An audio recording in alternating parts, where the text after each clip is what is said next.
Yeah, I'm good to go. Right, this man is a senior producer, is probably one of the nicest people I've ever met in the media industry. He has the amazing creative ability, and he's worked on some campaigns that you guys will have definitely heard of.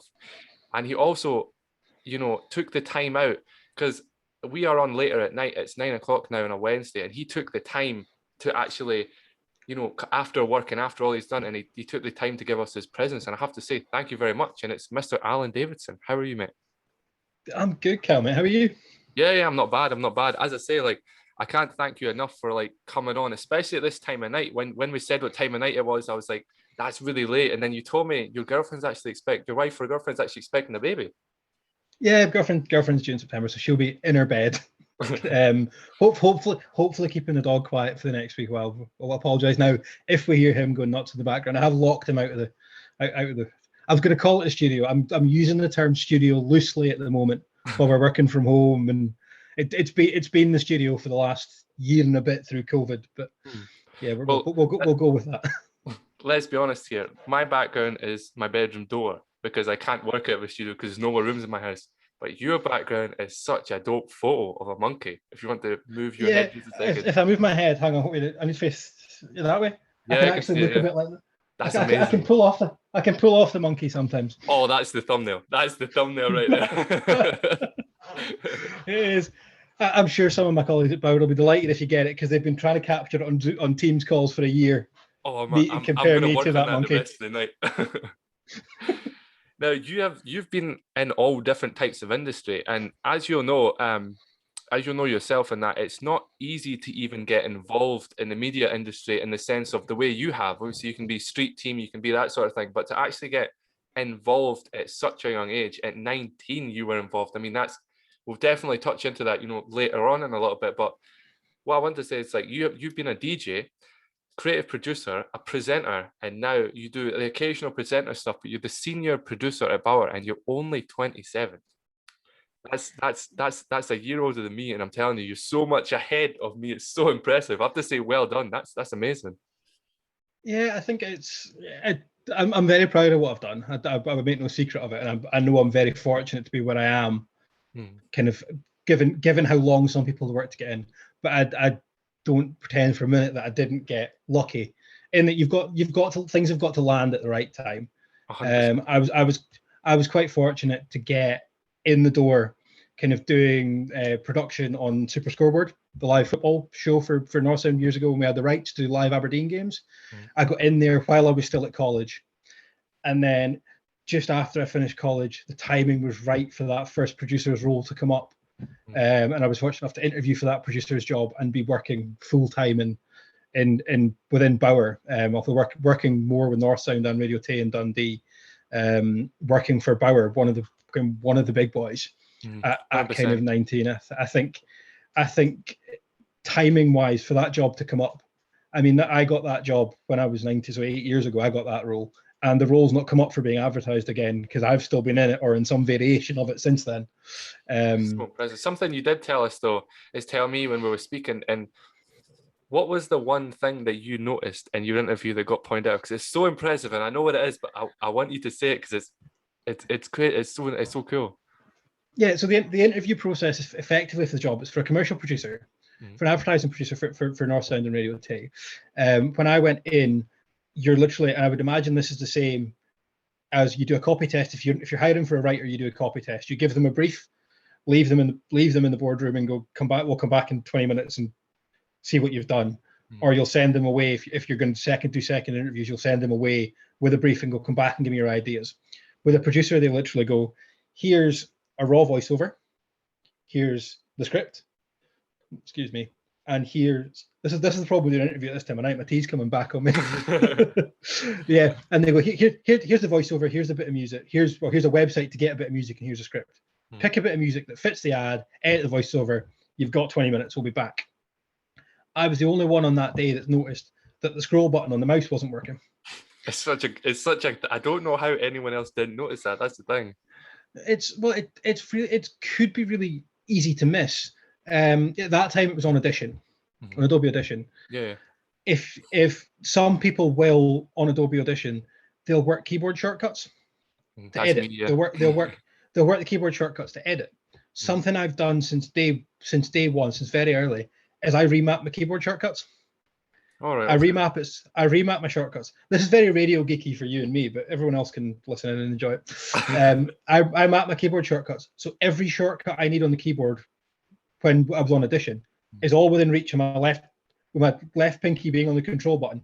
Every other shortcut I needed, I can reach without moving that hand. Wow. Wow. So you going into settings. So when I went in, the shortcuts weren't set to what I'm used to. Mm-hmm. So for zooming and unzooming, I'm using the mouse.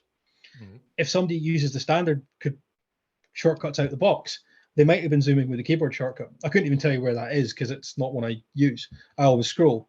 Mm-hmm. But that little thing, that little attention to detail, I know is one of the big things that helped me land the job. Obviously, I'd been in about the station for a while, which is really important. Mm-hmm. But I think that there were far more experienced people than me going for that job.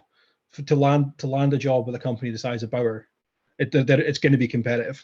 100%, yeah. As the bigger you get up there with, I mean, Bauer, 25 million listeners. I mean, it's not like, that's more people in Scotland. You know what I mean? It blows my mind when you read the numbers. But something I want to hint on as well is because of how young you were. I mean, 19 when you went for it. How did you wake up did you wake up one day and was like, I really want to be in radio? Or as a youngster from like, we'll just say, I suppose just say from like, 15, 16, all the way up till you got that interview, was there steps that you had taken to be involved, like through college, as well as obviously school and things like that? Yeah, I think, and it's possibly quite a common story you'll find for a lot of people in radio. School wasn't really my thing. I'm the exact same. Alan talks too much was a fairly common one on report cards and things. I think if you told any of my English teachers that while I was head of creative, I was doing a lot of writing for a long time. I was basically being paid to be a writer, and if you told any of my English teachers that, they would have laughed you out of the room. that I'd be paid to write anything. But I think I didn't click with the way that worked. So when I left school, I was always in a kind of hinting interest in radio, in live music and live sound, which I'm sure that's kind of where the DJing and things came into. Yeah, I was going to touch into that 100%. Yeah, but I'd always an interest in music. I actually played in pipe bands. I played in pipe bands from when I was 10, 11 years old. I played drums in pipe bands. So there was always that kind of interest in music, whether it was kind of that more traditional side or into kind of dance DJing and all that kind of things. So then the opportunity I went, right, I need to go to college and do something. Basically, when I left school, I need to do something. Always fancied the radio thing. Wasn't quite sure that was where it was going to go, because even from that age, it was very clear how difficult of an industry it was going to be to get into. But I always wanted to do something, live sound, editing, that kind of thing. Yeah. So went to college, and then the opportunity came up. Let's say the opportunity came up while I was still at college to go and work on the football show at Northsound, and then a lot kind of just bred from there, because actually I met a guy, Michael McDermott. I know his name. I wasn't going to get his name wrong. He was Michael Gordon on air. He's now Michael McDermott. I was going to say, why did I know that name? And then obviously, like, he was on air. Yeah, I know that guy. Yeah, he's still on air. I met him through doing that show, and that was where the actual opportunity to start DJing. I mean, like I think everybody around my age, there were bedroom DJs when you were at school, and people who played about with stuff on computers. I got the opportunity with him to go and start DJing at weddings and events and functions and things, and learn the real basics of it that way, but getting paid for it. I think we spoke before we came on, that was a real key, was the fact that I was doing the DJing and getting a little bit of money from doing the Saturday show enabled me to just hang about for long enough for that right opportunity to come up. I think there can be so many people who drift away from that through lack of funding. You need to go and get a full-time job. You can't hang about forever waiting for the right opportunity in radio to come up.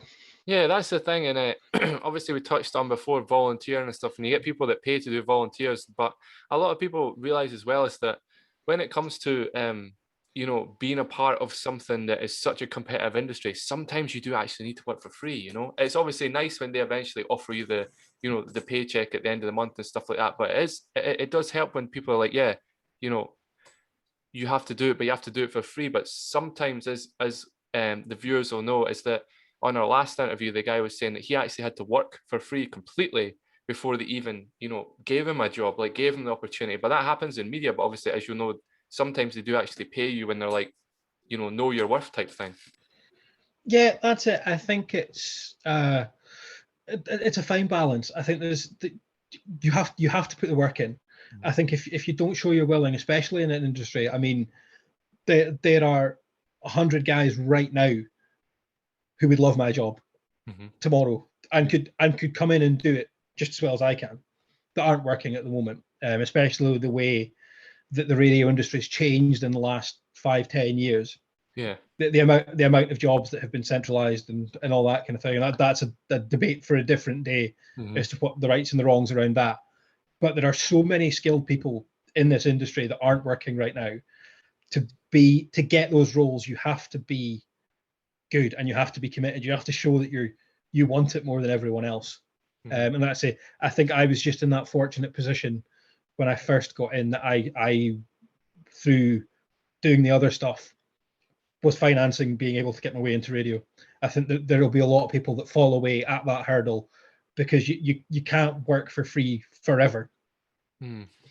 No, you need that little bit of pay. And the thing is, as well, is when it comes to like, under money and things like that, people, something I've always been like, and I've always advocated in things, is that money is vulgar. So I don't think like these media people should be putting out, it's not even the people. Sometimes they're like, oh, this person earns this amount of money and this amount of money. And I sometimes think when people get into media, especially with like social media and that, people are like, this is what I earn. And it's like, you're enticing people to get into the industry for the money. You have to have like a love of being like the front man of like, you kind of have to like, for example, I love being in front of the mic. There's something about it when I get in front of it. I don't know. It's like a weird connection. It's crazy. And I think like, when, yes, you can work for free, and yes, even when you get paid, but you still need to have like a passion for what you do. You know what I mean? A passion for everything, like waking up in the morning type thing. Yeah, that's it. I think kind of that passion has to be there. I think obviously I've done little bits on air. I hosted the podcast for the football show for a while and done those little bits on air. I realized quite quickly that I did music radio all the way through college. Yeah. As everyone does. When I was at college, I hosted music radio shows. I kind of realized through that. Turns out I was fairly naturally pretty quick at picking up the production stuff. That's the exact same with me, to be honest. And there was that was always where my strong suit was. But I really don't think that I was never going to make it as a music broadcaster. But I never really feel like that's what I wanted to do. I think when before I started on a radio course and before I'd really done shows in a studio, hosting music radio shows, I think that's what everyone wants to do. Everyone wants the Radio 1 breakfast show, don't they? When they first get into radio. Yeah, 100%. That's it. And I mean, I think if I went looking through old hard drives, I'd probably find demos of me doing Radio 1 shows and stuff from college. That's a funny thing to say that, because we had to do demos, not to interrupt you, but we had to do demos because as everybody will know, I'm literally just at the end. And we had to do demos, I think it was in February, and mine was for the Radio 1 breakfast show, and it was also for like Radio 1 Diplo and Friends, and it was for Radio 1, and one for Kingdom, but the rest was Radio 1 constantly, because you look up to where the big, you always look up to the stars, and when you're in media, you have to have that like that drive, because sometimes it can take a long time to get to where you want to be.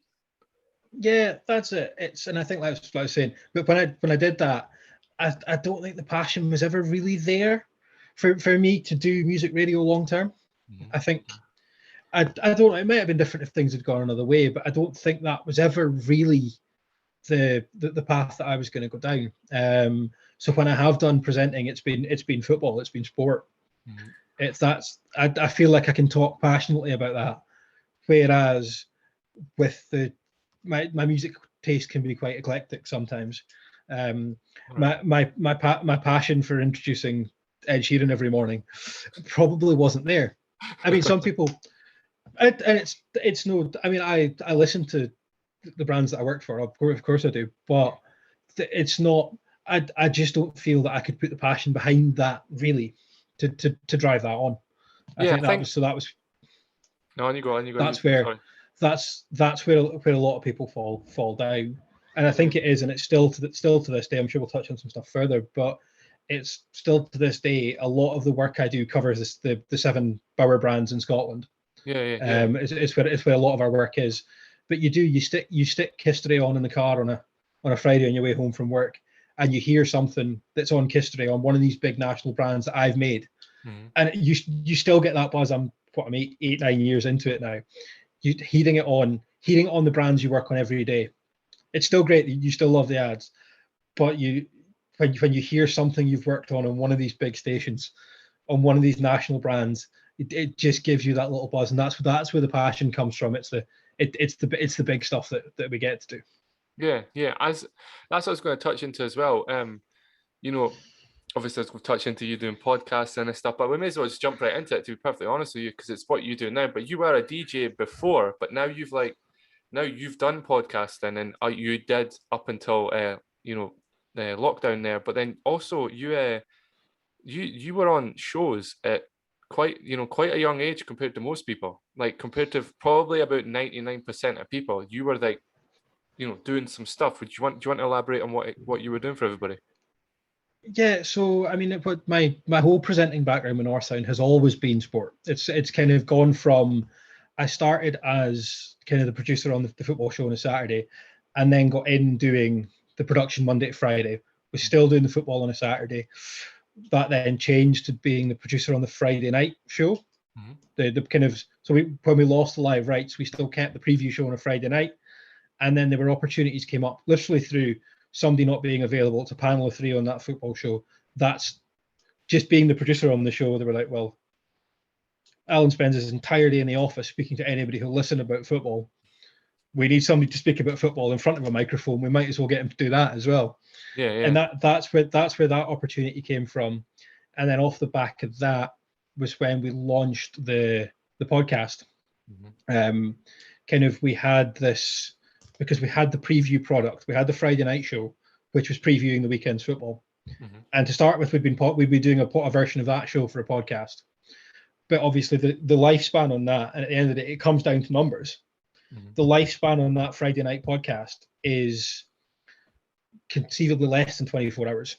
Generally, it's less than 24 hours. When your podcast's going up at 7, half 7 on a Friday, then the games are being played 12, 3 o'clock on a Saturday. That product's out of date very quickly. Yeah. And it's a lot of work, a lot of manpower, and expense effectively for, at the end of the day, I work in commercial radio. The key part of that is commercial. It's a business. It's there to make money. Yeah. If you're putting an investment in for a product that has a very short shelf life, is it really worth it? So we launched the new show, which was then a Monday show, so that had that whole week to live. And I hosted that for the season. Obviously, that was interrupted by COVID. Yeah. We had that show, and then it didn't start up again this season after COVID, just because of everything that goes on with that and the way that sport itself has been affected. Yeah. But yeah, hosting those football shows was great fun. Yeah, I think that, and getting to meet some. Oh yeah, thing is, that's literally what I was the way to say. Just to you would have got to meet some and speak to some awesome people. Who were some of, like, if you can say, obviously, who were some of the people that you got to like speak to and associate yourself with? Yeah, I mean, doing that show, we had, it kind of was every other week we tended to have a guest. And I mean, it probably won't mean a lot to people who are not Aberdeen fans, some of them, but the likes of Ian Jess, who I grew up watching playing for Aberdeen. We had Darren Mackey. We got him on speaking about the goal in Nipro when Aberdeen qualified and played Bayern. We had a lot of that team that played the Aberdeen Bayern Munich game 2008. We got to speak to a lot of those guys. We did a big special around the 10-year anniversary of that, where we had Josh Walker and Shawnee Aluko and Jimmy Langfield and all those guys. Craig Brown was pretty good fun. Craig Brown, the ex-Scotland manager, he's always good for a story. And then that led on to I got to do my first live from a game. I did the match reporting for Northsound for a game, and it was and I mean, if there's ever a game to start on, I did Aberdeen Rangers at Pittodrie, which was Stephen Gerrard's first league game in charge. Wow. when Stephen Gerrard came into the press room after a 1-1 draw at Pittodrie. Aberdeen scored 95th minute equaliser. My colleagues from Radio Clyde were sitting next to me, and just in that brief moment, I totally forgot I was in the press box. Jumped up, almost took Clyde's ISDN system out, all of that. Luckily, I was sitting. It was the guys from the Aberdeen Club channel who also work for Northsound. They work on the show with me, but they work for the club channel on a match day. And then it was me, and then the guys from Radio Clyde. And luckily, the guys from the club channel were up as well with that last minute equaliser. But yeah, they went into the press room, and it was one of those. And I was standing there, and it was when Stephen Gerrard was, I don't know if, again, it's very niche football, but I don't know how many people remember it. Stephen Gerrard, after his first game, was making comments about Rangers never get decisions. And you're standing in the press room going, I've got it. Somebody's got to ask him about this. He came in with the full tinfoil hat on with this conspiracy theory after 90 minutes of football. It's like, you've been here. And that there were big stories come out of that day, and it was what a game to make your debut on for me as well. Yeah, so it's things like that you have to admire those days as well, because some days in every job can be really hard. Obviously, everybody loves what they do, but everybody has hard days. But then you always have like memories like that. You're like, I mean, I've never met Stephen Gerrard. I was saying to you before the thing, I've met like Frankie Boyle and Kevin Bridges, and I've met who else have I? I've met like Mallory Knox, and a really weird one, right? This is quite a funny story for yourself, and people who watch this who know me will know this because I talk about it a lot, because it's just a weird story. I used to be a security guard for G4S, right, when I was younger. So then I was at the back of I can't remember the stages, but I do know it was the one facing the kind of egg-shaped building at T in the Park when I was in Kinross. I can't remember the name of that stage though. But anyway, so here's me standing there, and this elderly woman comes up to me and is like, "Excuse me, son, I'm looking for where I'm going." And I'm like, "Oh, okay, you lost in that?" And she's like, "No." So this guy comes over and is like, "Mate, where's..." She was like, "Is everything all right? Is everything all right?" And I'm like, he's panicking. And I'm like, "Yeah, man, everything's good. Everything's good." So then next thing, and she's like, the guy goes, "Oh, your daughter's looking for you," and stuff like that. And I obviously didn't know who was on stage next. And I was like, okay. So then I helped her up the stairs and stuff like that. And obviously Mallory Knox waved because he thought it was, they were like, good for you for doing that. So the guy comes by and is like, "Do you know who that was?" And I was like, "No." And he was like, "That's one of the girls from Little Mix's granny." And I was like, wow. I was like, that's awesome. What nice. We actually had a longer conversation than that, obviously, but I'll keep to what we talk about private. But wow, I was like, wow, that's like the craziest. Technically, I've met Little Mix as one of the ones in Little Mix, technically, but you could say that. But that's probably like the one of the strangest ones. But what I question that I think everybody, because obviously I get asked it as well, what made you want to get into media? And I'm always like, well, it's just for the love and the passion of helping people, producing content. And it feels amazing even to like get one view, because that's 1 second of someone's life, they can't get back. But like, I think it's a question people want to know to you, considering you were in so young. What made you want to get into media of all things? It's a good one, and I actually, knowing we were going to be doing this, I was thinking about it, and I still don't actually know if I know the answer genuinely. Really? I could give you some waffle. It was I struggled to think of a point that I went, this is absolutely what I want to do. In kind of in so many words, I always had a passion for music. I always had a passion for entertainment, really, for that kind of creating content, all that kind of stuff.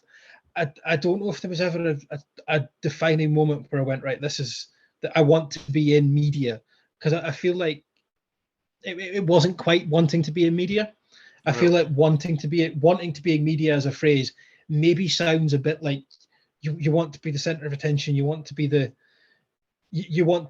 breakfast show presenter. You want to be that big name and that big profile almost. I don't think it was as much that. Okay. I think there have been various moments throughout my career that I've kind of gone, oh, this is great. This is like the first time when I was DJing, the first time you fill a dance floor, the first time you see that kind of just people dancing in time with what you're doing, people reacting positively to what you do. I think it's a buzz that no matter what industry you're in, what you do in life, people reacting positively to something you're doing. And I think I was probably always destined to end up, if I was going to be in media, around about the area I am now. I've always been quite creative. I've always been full of ideas. Not always good ones. Quite often, fairly daft. But sometimes they're the ones that work out best. That's what I was about to say. You say they're daft ideas, but I'm betting some of those daft ideas you maybe obviously won't say what they are, but like you implemented them and you're like, wow, that actually really worked really well. But you hit a good point there, actually. And as you're saying about saying the people, and I mean, one of the most successful men in the world, debatable, obviously, to some people, but it's Jeff Bezos, and his kind of motto is about customer service. So technically, what you just said was kind of on the lines of what he said, because customers, to you, customers are like listeners and people that are like, I really enjoy what you do, or I enjoyed that set or something. So yeah, it comes down to, it's like an amazing feeling. You know what I mean? But I think I'm kind of thinking out loud here, on what it was. I'm going back to that kind of people reacting positively to what you're doing creatively. Probably goes back to speaking about the pipe bands. It probably goes back to as young as that. Probably goes back to being 11, 12, 13 years old, playing in pipe bands and performing live music to audiences. And that's probably the earliest start of that. And I mean that would have been 2006, 2007. Leading up to 2008, where the band I played in, we won kind of novice juvenile, which is the under 18 category. Right, okay. But at 16 years old, I won the Scottish, British, and world titles in that season. Which again, very, very, very niche, very off to kind of, it's the World Championships is held in Glasgow every year. And it's a fairly big event. But that and being on, we were part of our band was featured as part of a BBC Scotland documentary thing in the build up to that championships and across that championships. Wow. So I would reckon that's maybe where the love of performing and entertaining, and that I think it's certainly that season of winning.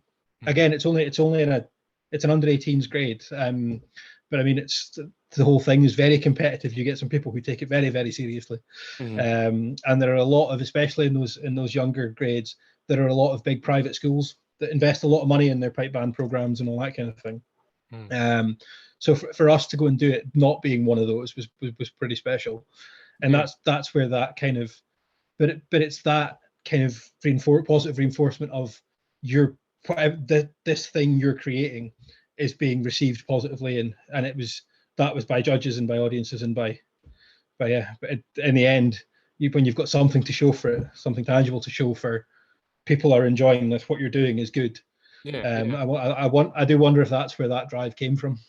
I have to I remember when I first, because as people know, like I also go by Kyle's eyes, but like I created this because it's more of a passion of mine, just speaking to like-minded people like myself, really driven people like yourself, you know what I mean? Like I'd actually, have been in places and like just like really driven in that. I think even from a young age and stuff, I knew that I never knew quite like yourself, I was never in a pipe band and nothing like that, but I was always had that.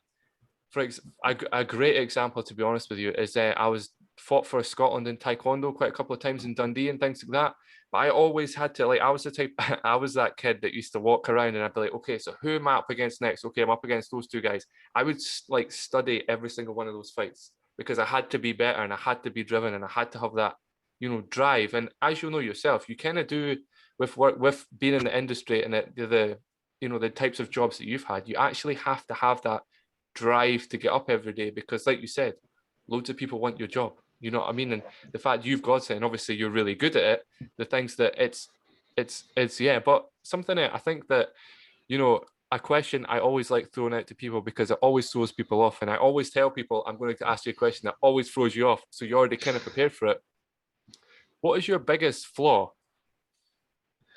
Oh, that's a good one. I don't cope, and this I'll back this up. I don't cope very well with stupidity. All right, no, I'm the same. I don't have the kind of. It's probably a slightly impatient thing, slightly intolerant thing. It's that people who should be doing better, people who kind of, from a very specific work context, people who are affecting the quality of what I'm doing by the quality of what they're doing. Right. Okay. Yeah. Really, really, really frustrates me, and I don't have I don't have as much patience as I probably should for that, and I don't have the and again, it maybe goes back to I've got a lot better at it. Actually, I started teaching drums off the back of the pipe band thing again. I started teaching drums again, and being in that teaching position, I think has helped me slightly with that. But it's very much of an analogy of, I think, and I've spoken about this with others before. I think it's along the lines of, I can do this, I get this, I understand this really easily. Why don't you get it? See, I sometimes find that a little difficult. Yeah, now I'm older. I kind of, and I've been around this for a while. I recognize that in myself a bit more. Yeah. I think, especially when I was first in the industry, when I was younger, I think that was something that kind of was looking back on it, is quite evident that I just didn't deal well with that. Yeah, that's the thing. Is the reason why I wanted to jump in so quick there, and sorry, is because I'm actually dyslexic and dyspraxic, and obviously the viewers will know that from the other channel. But I have that thing as well. That with me being dyslexic, so for example's sake, right? If I can count to 10 with my learning difficulties, like I struggle to write in that sometimes. I just amazing write. I can write about books and stories and that, but spelling and stuff. To me, I'm like, for example's sake, I'm like, okay, 1 to 10, I can count to that easy. But then that somebody else that has no like learning difficulties of that, it's like, I can't do that. I'm like, how? Like, how can I do that with my learning difficulties, but you can't do that? That's why I had to jump in there. I'm like, and I've obviously, I never told you that. We spoke before. So like, that's, it must be that thing that I think when you want to get into, any form of media, and that you obviously put your heart and soul into the content, where it's been a radio presenter, a TV presenter, whether it's, writing scripts, whether it's like producing content for like companies, whether it's doing podcasting like yourself, like this, you always want to put like your heart and soul into your research and that. And then when that one person just isn't pulling the weight, it kind of puts a downer on, you technically. Yeah, that's it. And I think it took me a while to realize it. And I think it's one of those that I think I am getting better at. But I do think it's something that you probably see in a lot of people in not just in radio, in media, in this whole kind of industry, is that because especially in my role as a producer, I'm the last person that touches it. I'm everything that goes before, right back from, and that's not just from writer, that's back to rep, to the meeting with the client, to the brief, to the marketing person at the client, understanding their role, understanding their business. So if I'm not happy with what I'm producing, it maybe because it falls back on somebody else. And I think it was, excuse me again, sorry. It's all good. it was something that was pointed out to me not long after I started, when I was doing, it had been a couple of years I'd been at the station, and it was because it was when I was, I don't know this, because it was when I was doing the football show on a Friday, on the Friday, when I was producing the football show on a Friday. Right. And it would have been around the time of year we ran an event at Northsound called Schools Challenge, which, just very quick background on it, is it's an event with oil companies, but we went out once a week to 2 schools against each other effectively in a quiz. But I ran the live sound for that, 10 live mics in a oil company's canteen somewhere, recorded all that back, produced, edited that whole show, which was a real learning curve as well. Was producing, which is effectively doing live sound but doing 2 versions of the show. You're mixing one show for live for the audience in the room, and taking another mix clean to record, to edit, to then put on air on the Sunday. But at that point in time, I worked out that actually nobody in Northsound, nobody in the station, had hands on more content that was going on air than me. Nobody. Because if you think of, I was doing that hour-long speech football show that I was producing on a Friday night, a half-hour speech show on a Sunday that I was producing, and then 80-90% of the adverts. If you take that as a minutage, 80 to 90% of the adverts that were on air I'd be involved in, I'd made. So no presenters speaking for longer than that. The programming boss is fine, he's involved in the shows through the week, the breakfast show, the on their production team, but the ad minutage adds up to more than anything a presenter says on a station. That's what I think a lot of people are like, look at you as such a young guy, and because obviously you are, and then look at be like, I've probably heard more stuff from him than like the majority of people, considering, because with what Bauer does and everything like that, we work with so many different radio stations. A lot of people have probably heard a lot of content that you've made, like as in people that wouldn't expect to be like, because obviously in the adverts, you won't say your name, but then people that will know, well, now that watch this will know, like, I've actually I've either worked on something that he's produced, or I've worked on something that I've listened to something that, he's worked on. Like, wow, that's amazing. But do you want to give us like a little taste of some of the stuff that goes out that we would know that you've worked on? Yeah, so if I go, I mean, the one for anybody in Aberdeen that is, it's Thistle Windows. Which is, again, it's very local to Aberdeen, but it's the most famous bit of radio music.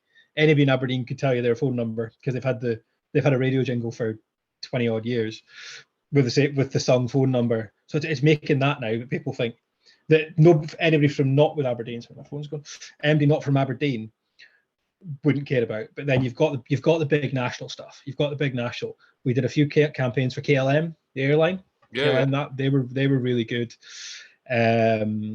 We did the Christmas campaign for Game, which went on every single. So if that would have been, do some maths, that would have been 2015 Christmas maybe.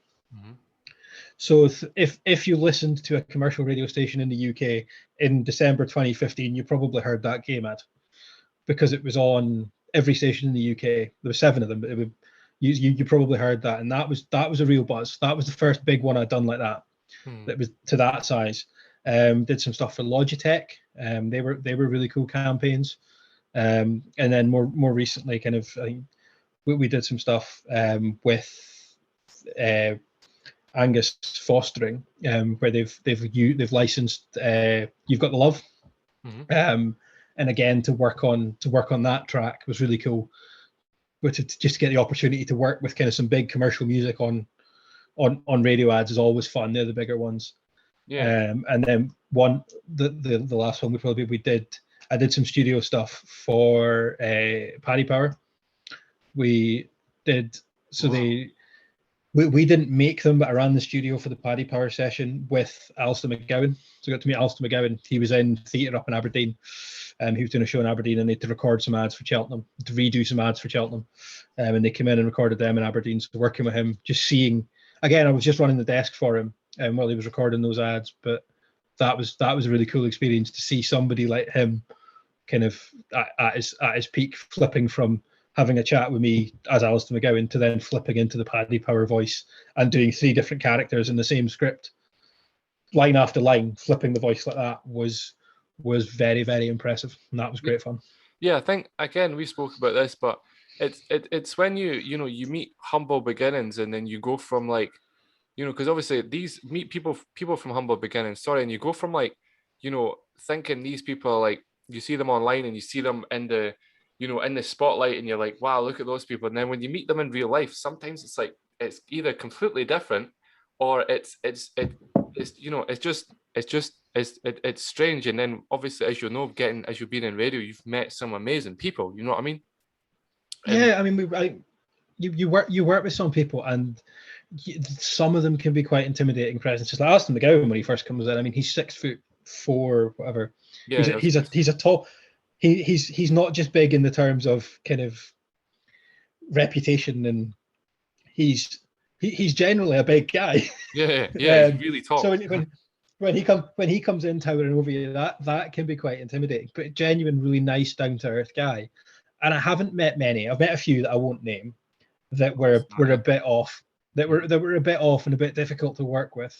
But generally, I think you probably can't be successful in this industry if you're not a decent person at some level, because people don't hire people they don't like.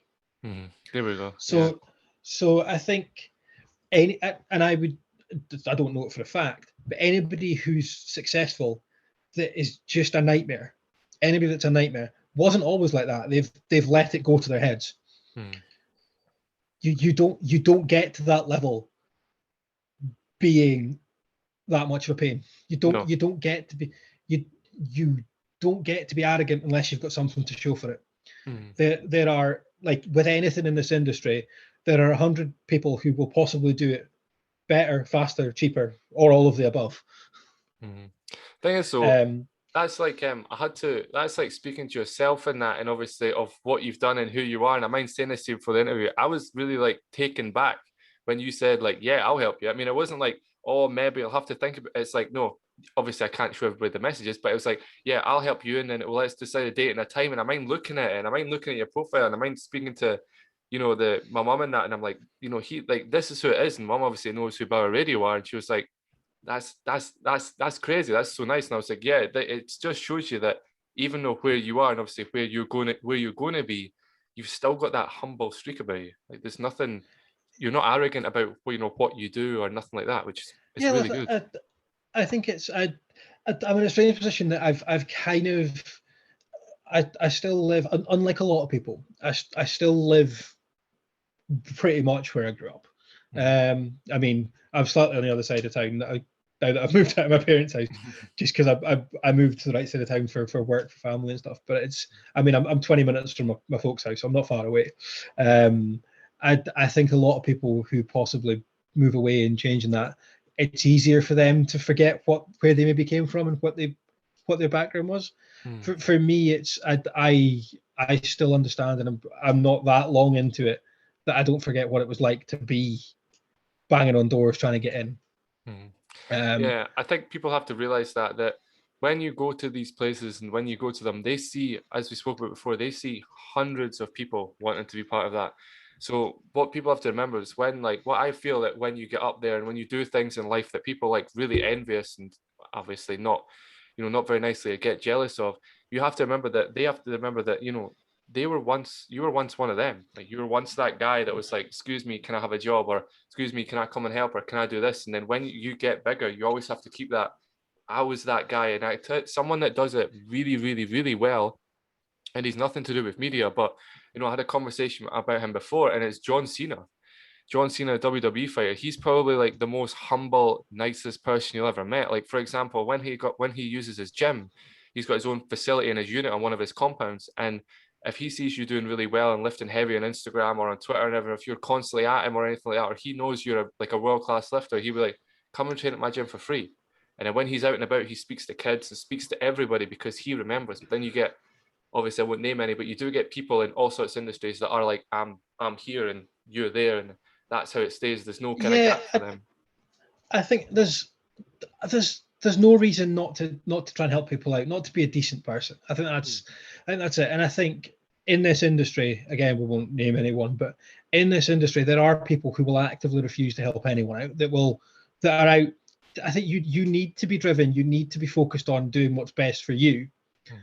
But I think that goes too far sometimes with some people who are, I'm not helping you because you're just trying to come get my job. There we go. Yeah. And I think like a lot of when it comes to podcasts like this, and I personally never came across it, but I can imagine like reaching out to people and being like, I'm not even ignoring, because everybody I've messaged has responded. If I'm just going to be brutally honest to everybody's either said, you know, they're way too busy, which is completely understandable, obviously, because in media, that's, everybody is really busy, like yourself and everything. But there is that kind of thing that if you start helping all these younger people and all these people like starting off and trying to break into the industry and trying to like create something amazing, all you're doing is like, that's actually making you look better. So it's actually making you look better. That's the thing. I think there's possibly a line of thought that you never know where anybody's going to end up. You never know where anybody's going to end up. When if you could have somebody contact you for something and you could just be horrible to them, you could just leave them without a name, and they spend the next 3 or 4 years thinking, my God, that guy, hope I never deal with him again. Then you end up working with them. If you've got that kind of attitude, I would suggest you probably don't progress very quickly. You could easily end up working for them. Yeah. Hang on, so a lot, like who is it who said this once? Oh, it was Jay-Z. Somebody that looked down on Jay-Z ended up working for Rockefeller Records, and Jay-Z brought him into the room and it was like, do you remember me? And he was like, yeah, I do. I've been dreading this day. And Jay-Z was like, yeah, see that? Sacked him on the spot, nearly ruined like what he was doing, but he had to get rid of him because, and I mind Rick Rubin turned around and said, because it was Rick Rubin one of the best, most highest music producers in the world. He turned in and he said to him, he was like, why did you do that? And he was like, because remember that reason when we tried to break into the industry out of the college room? And he was like, that was the guy that stopped it. So then he ruined his career because Jay-Z wouldn't, if Jay-Z had done that and he'd be like, you know what, maybe I'm not a good singer. Maybe I should just stick to what I'm doing. Obviously what he was doing before that, he would have been in jail and stuff. So it does come to that, like, and as I preach to everybody, and I'm sure you'll tell your baby when he or she's born as well, is that you really need to be nice to everybody. Like, I'm constantly nice, even if somebody is not. And I always like preach to people as well. Even if somebody's not nice to me, I'm always like, okay, cool, see you later, because I don't know where that person's going to be. Or even when someone's not nice to me and I appear on places, they're like, oh, I know you, and I'm like, yeah, but you treated me like this. And they say don't hold grudges, but there is that thing about you do have to kind of be nice to everybody. You kind of need to have that, even know how hard life is for people. And obviously I understand there's some people out there that their life is, horrible and stuff.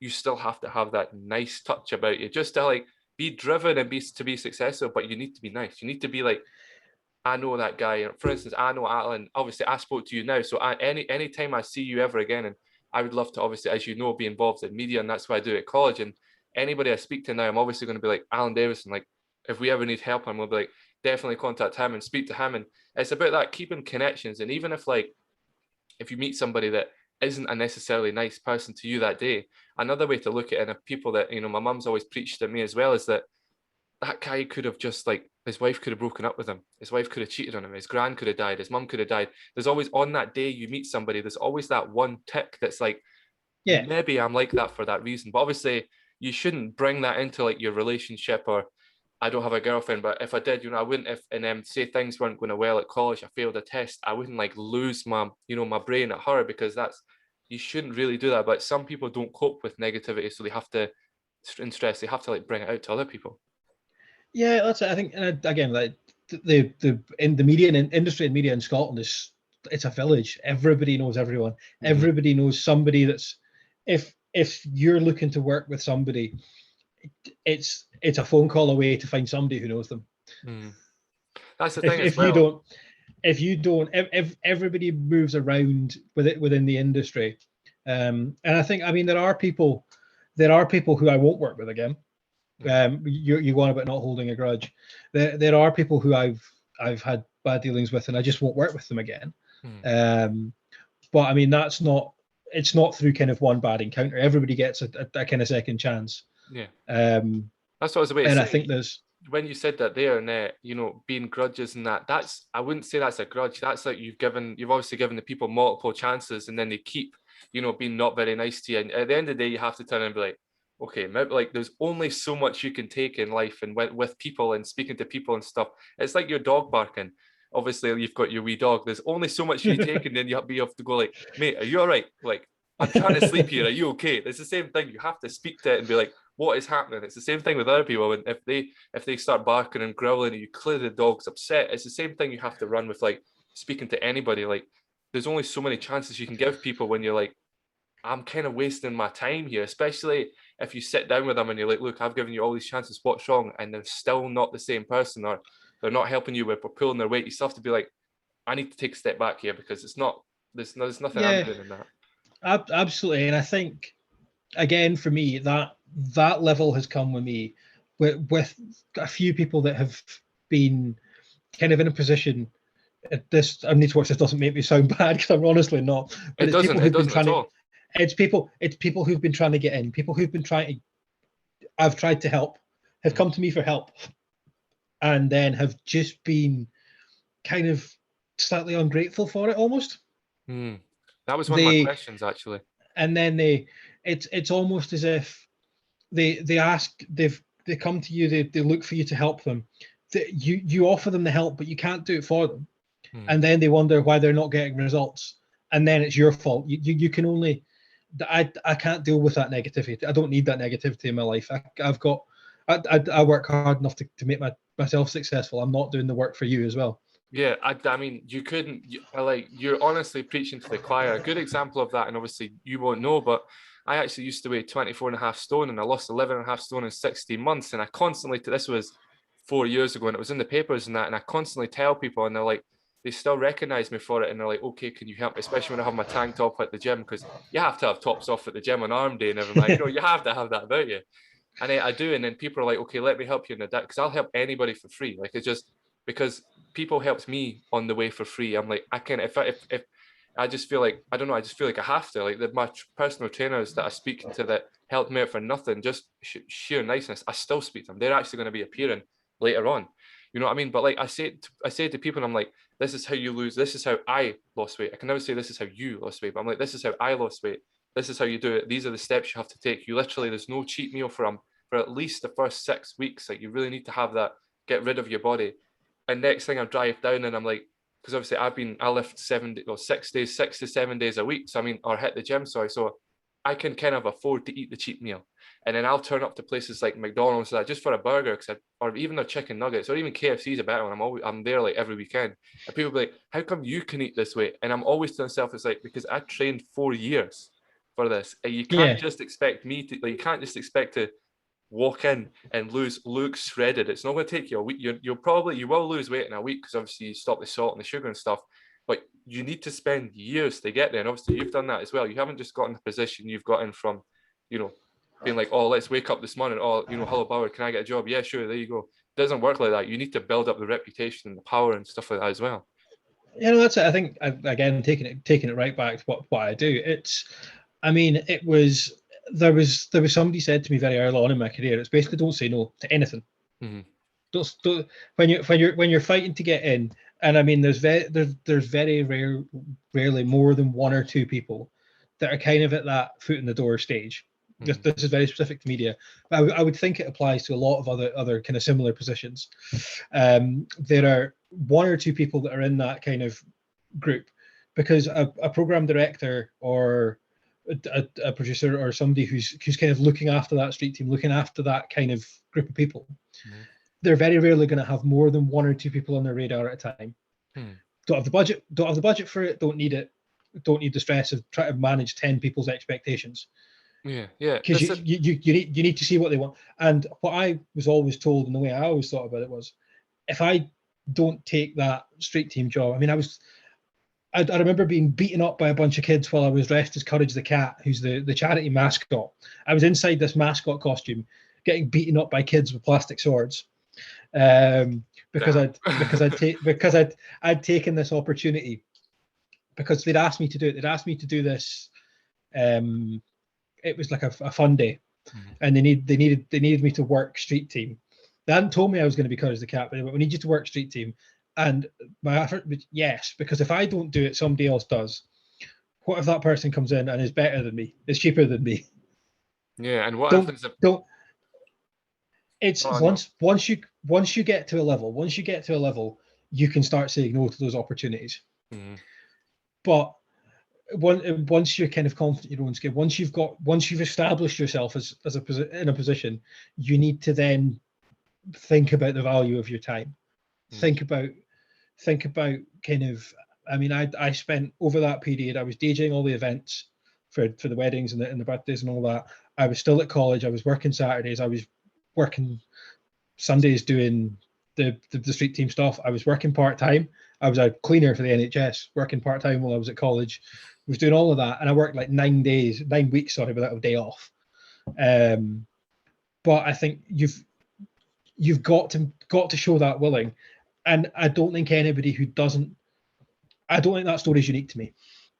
I'd be amazed if that story is unique to me. I think almost everybody who's had any sort of level of success in this industry has that similar story.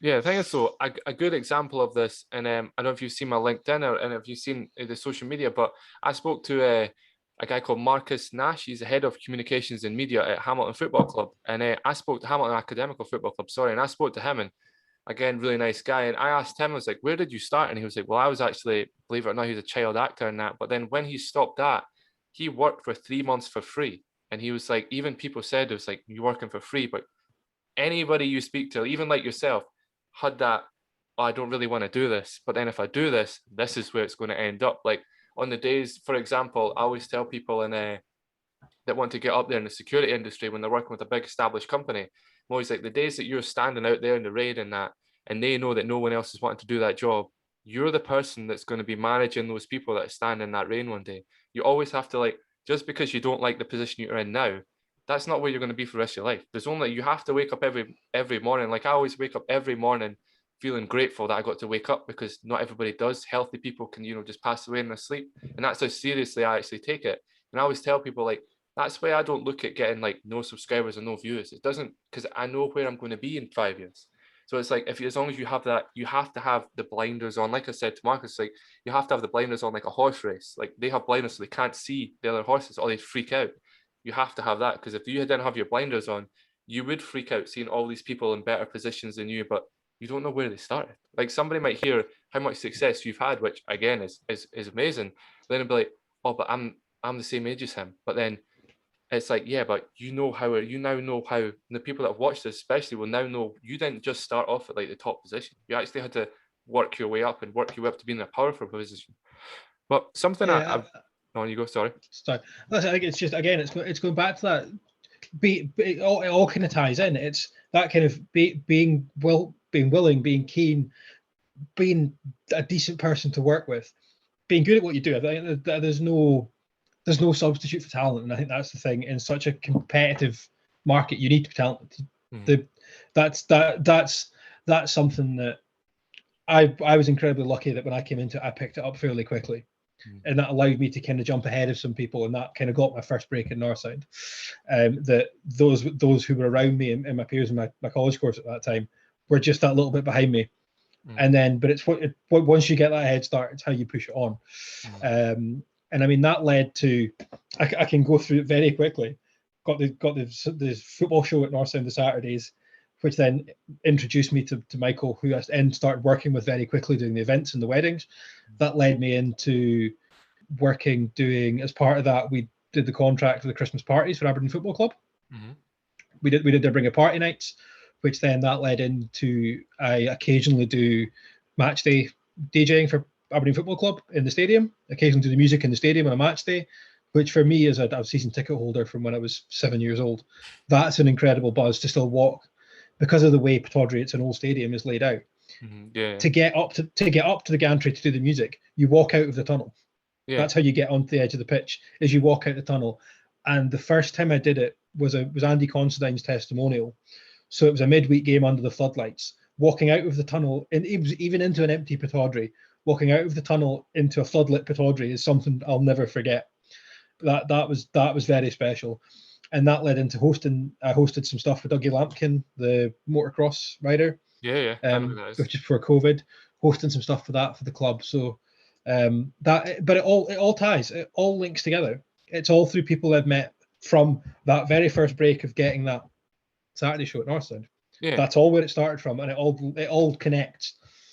That's what I say to people, and I want to just like preach to everybody, the listeners and everything like that, as well, is that, because obviously this is going out over Spotify. Everybody that's on Spotify, thank you very much again, and Google Podcasts and everything. But I do want to, like, I always like to push to people, like, it's literally the fight. Like, for example, a good example of it for me, right? When I worked on the doors, just before, as a doorman before, it was about 2 years ago, I worked for this guy that owns a pub. He won't mind me mentioning his name. Frank's his first name, and he owns a pub in Perth. And I mind him saying to me, he was like, right, I want you to just walk around. And I was like, why? He said, because he was like, I just want you to constantly walk around the club. And I was like, maybe this guy's taking the mic. And I found out he doesn't drink or nothing like that. So it was not even anything like that. It was like, I genuinely, and he kept watching me. And after that, he sat me down and he was like, you walked around it. It was like over 100 times, obviously, like multiple throughout like 4 or 5 hours. And he was like, I now want you to help me out. I now want you to help me out, recruit guys, and I now want you to help me out, like be a little, not the official supervisor,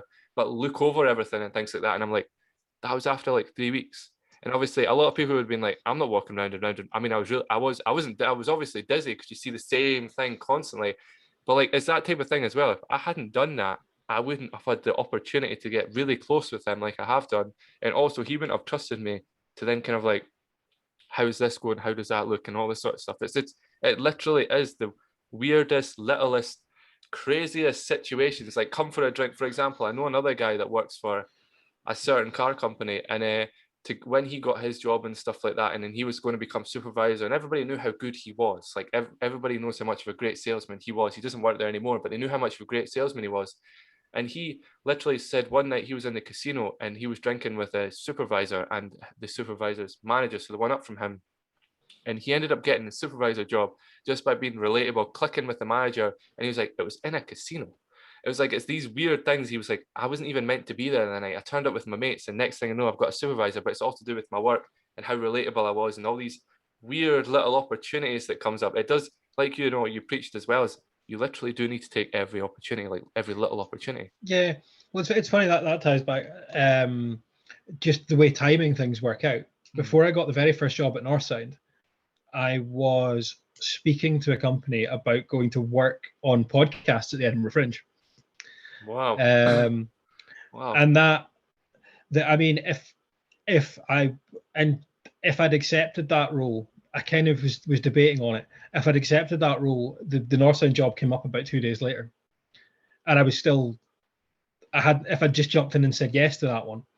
So it's those are the lucky things that I just sat on that for 48 hours and then went, actually the better opportunities come along. And that was off the back of, if you reminded me, was meeting some guys from a production company in a pub in Derry. Wow.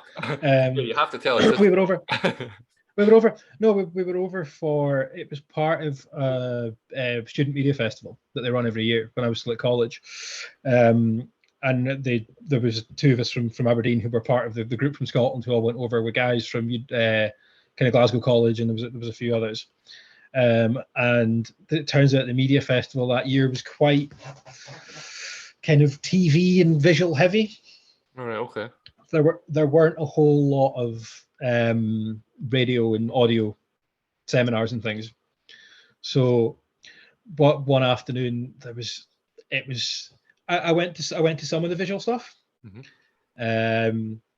But then what both talks one afternoon were real kind of techie, camera heavy, and all that sort of stuff. And me and a few guys, including guys who were there from this production company, just went to the pub.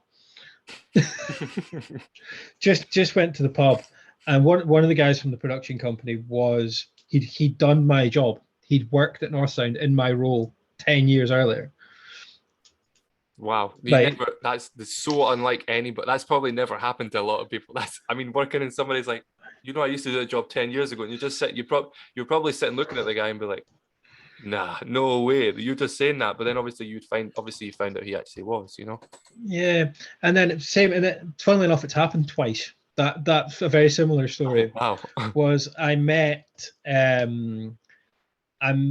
was it a student thing again when I was at college in Glasgow?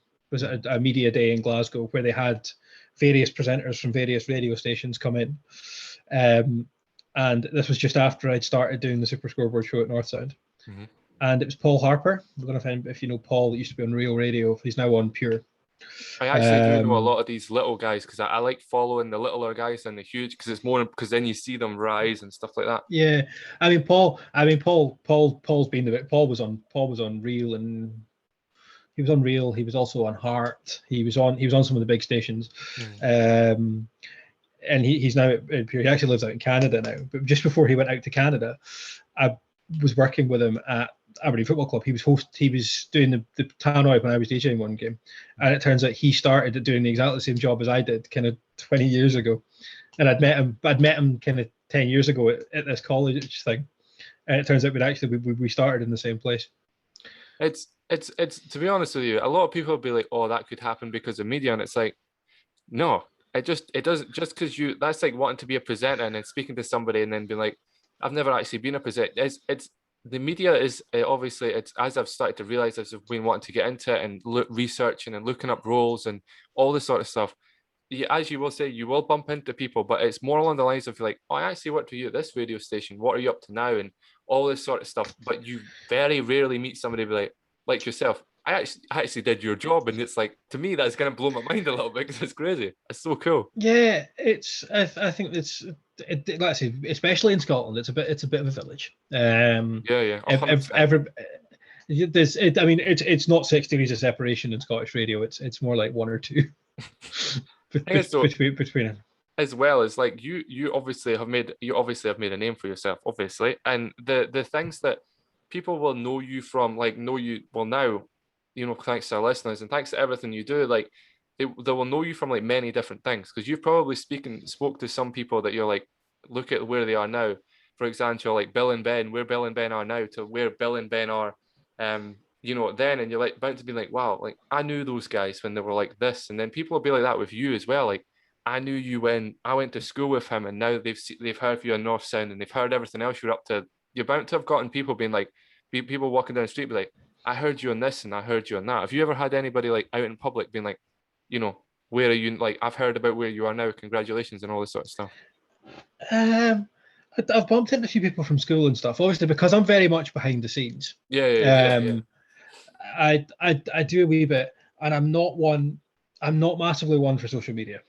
Okay. In terms of, I do work stuff on Twitter. Mm-hmm. I post almost exclusively work stuff on Twitter. Mm-hmm. But then I keep my Facebook fairly tight. Yeah. Okay, guys. I keep my face. That's what I was about to say. Like, just before you finish that word, I was going to say, okay, guys, what we're going to do, right, is we will get his Twitter for you at the very end. We won't ask for his Instagram or Facebook. That's completely private. But Twitter, that's, not to, change the subject, but that's what I found out with a lot of people I've been speaking to and communicating with, like, on LinkedIn and on just all these different avenues that I've been speaking to people. They're like, yeah, follow my business. And I'm like, well, what about you? And they're like, no. Follow the business, follow it. And I'm like, yeah, but it's got like, hundreds of thousands of followers. And they're like, yeah, but follow that though. It's a lot of them do like it's actually, it's not crazy, but it is kind of a little bit. People go into media sometimes and they're like, I don't actually want to be in the spotlight.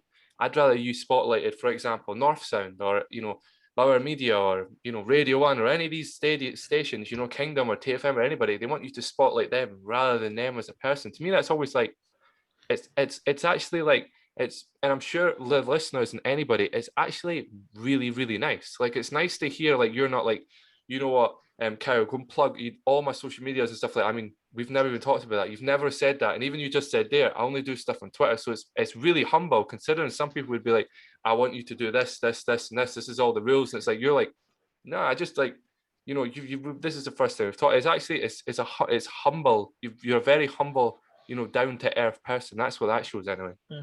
Okay. No, let's say I shout about on Twitter. I tend to shout about when I'm hosting things, when I'm doing the football shows, when I'm doing the match days at Aberdeen. I shout about stuff like that on there. I don't know. I don't share a lot of work stuff in terms of my day-to-day production things. I mean, I don't know if it's, again, I'm part of a team. I'm very much part of a team when I do that. It's in no way me. So again, you mentioned when we were speaking earlier. There's a lot of stuff on LinkedIn that I've kind of been tagged in the team in Scotland have done, because we're working on, we now work as one team across Scotland with graphic designers, script writers, animators that are all in house for Bauer, which is a real change from the way the industry was 10 years ago. You came to the radio station to get your radio ad written. That's now as a team, we can do everything from build you a brand new website, design your logo, create a full campaign. It's very much almost full service agency level of service you provide to advertisers now. It's really exciting to work on, but it's very different to what the job was even kind of 10, 15 years ago. Yeah, I think that's something that we spoke about, and I do want to touch on a little bit. To be 100% honest with everybody that's listening to this, I've actually spoken to Allan and said I had questions, but he's actually such an interesting person to talk to. I'm actually locking the thing I keep all my questions on, because because obviously you've been presenting yourself. I don't need to ask you questions. Like, I don't, because you probably know exactly what I'm going to ask you, because you ask people that, you know what I mean? But something that I think we touched on, and quite rightfully, is that social media now has been used in a way where, like, it can reflect on you as a person. So sometimes, you do see people online and you're like, I wonder if that guy's like that in real life. Like, for example, I'll tell everybody a story I haven't spoke about and I spoke to you about, is when I met Frankie Boyle, right? One of, like, I mean, he's just. I spoke to him now for to give everybody some context, right? And the place he was, for example, you would have had the stage at this bit, and then to this side was Frankie Bauer's dressing room and all this sort of stuff, and to this side was like the media, like, you know, the lights guys and sound guys and all this sort of stuff. So we were in a dressing room with the door closed. It was me, Frankie Boyle, and his daughter, and a comedian from Canada. I can't remember his name though. There was nobody else, no cameras, no microphones, nothing. So obviously, it was private. Nobody heard. I was just in there to make sure nobody came in the door, and the most, like, such a genuine guy. Like, he was so down to earth. He was so calm, and he was so just like, I mean, he was asking me about my day, what I'd been up to, and like who I was, why I did certain, like, why insecurity. You're only a young guy and everything like that. And he goes on stage, and you're like, obviously, I'm definitely not going to repeat what he said. It wasn't anything bad because it was a public event, but I'm not repeating what he said. But he goes on stage and says all this stuff, and it does show that it's like there's literally a lot of people are like two different people. A lot of people are split, kind of like have that split personality type thing where they're just this online and then they're this offline and that. Have you ever? Obviously, you don't need to tell. Or don't tell me the person because of, you know, rights and stuff with the GDPR and that. But have you ever met anybody you're like, this is what you're online, and wow, you're like this in person? Have you ever met anybody that is the other way around and it's like completely different in person, but like this completely humble guy online? Have you ever came across people like that? I'm not sure so much there's the humble online. I don't think that exists. I think if you're humble online, you're probably not shouting about everything, and you probably don't have much of a presence, and you probably don't catch the eye. But I think there's very much, it's very obvious in our industry that you get a lot of you find a lot of people that are very different on air than they are off air. So very, very different in front of a microphone. They kind of flip this switch and become this persona, and some people I think are. Excuse me, and I think some people are probably perfectly aware that they do it, that they have their on-air version of themselves and their kind of off-air personality. And like we spoke about earlier, I think with the kind of the prevalence of social media now, I think having that on-air public facing and then the private version of somebody is becoming very difficult. Yeah. Because do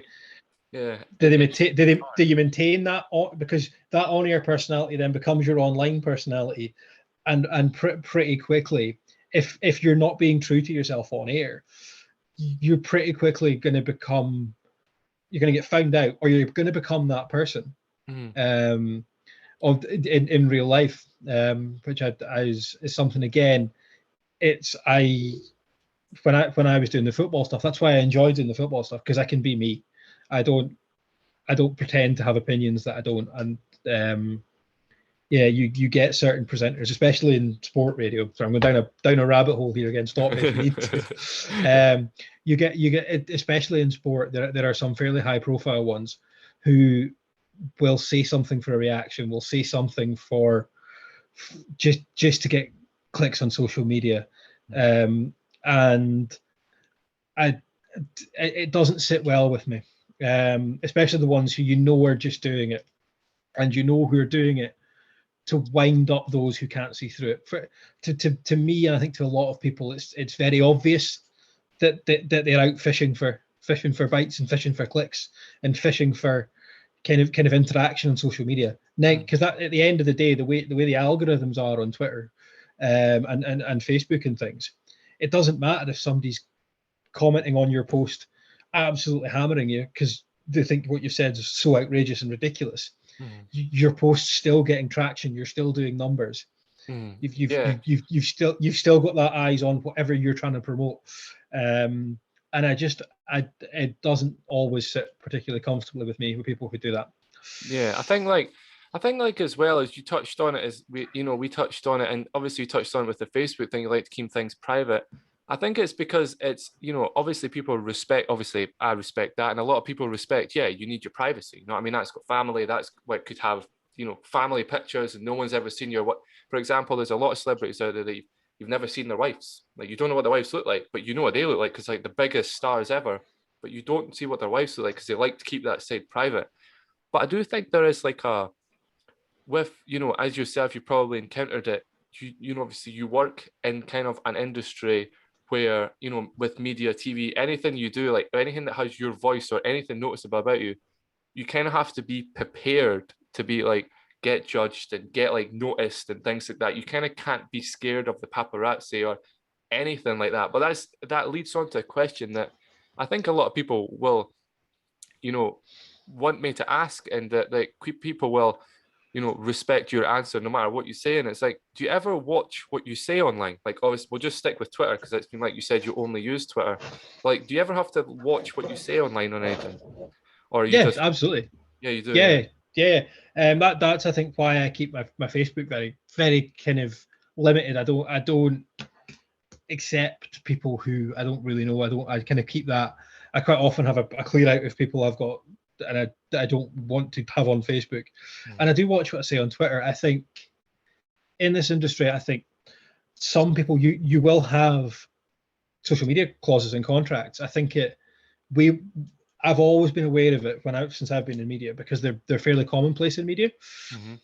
So I think more and more companies, regardless of industry, are starting to put these clauses in. Yeah, believe it or not, I actually went, not to interrupt there, but it's just because you keep saying stuff I can relate to. It's actually it's so nice to be able to relate with somebody like this, just like that. You know, Marcus and everything. It's amazing. But I applied for a job.